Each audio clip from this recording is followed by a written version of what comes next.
queria trazer uma reflexão a respeito do sacrifício de Cristo com base na carta de Hebreus.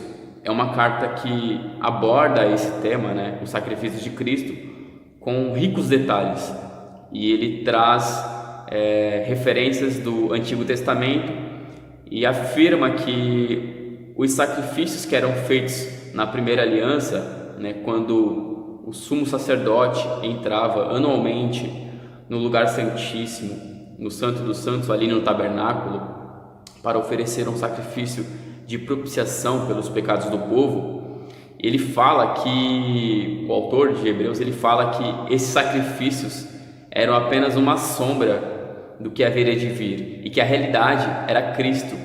Ele fala no capítulo 10 que é impossível, no versículo 4, é impossível que o sangue de touros e bodes tire pecados.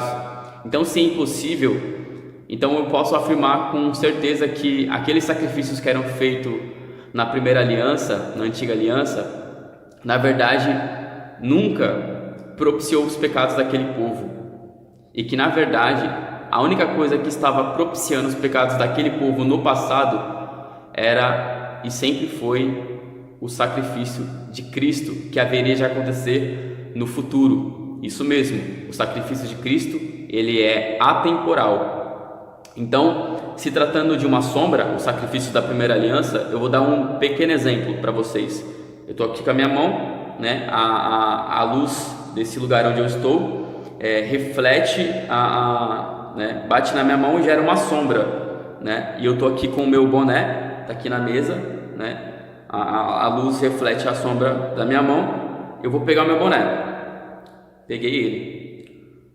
A sombra da minha mão não pôde pegar o boné, somente a minha mão, que é a realidade. Então, da mesma forma, os sacrifícios da primeira aliança eram apenas uma sombra, e que a realidade é Cristo. Então, somente o sacrifício de Cristo pôde propiciar os pecados daquele povo. O salmista diz no Salmo 65, versículo 3, que quando os nossos pecados pesavam sobre nós, ele fala isso lá atrás: tu mesmo, falando a respeito de Deus, tu mesmo fizeste propiciação pelos nossos pecados.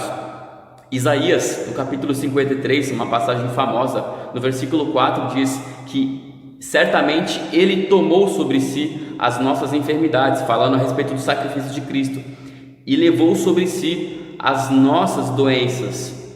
E você percebe que ele conjuga o verbo no passado, ele tomou sobre si. Isaías, ele escreve isso há muito tempo antes de Cristo, e ele fala aquilo como se o sacrifício de Cristo já tivesse acontecido, mesmo que ainda não tivesse acontecido. É loucura isso, mas é a realidade do sacrifício de Cristo. Ele é atemporal e alcança todos os tempos, desde o princípio do mundo até a consumação dos séculos.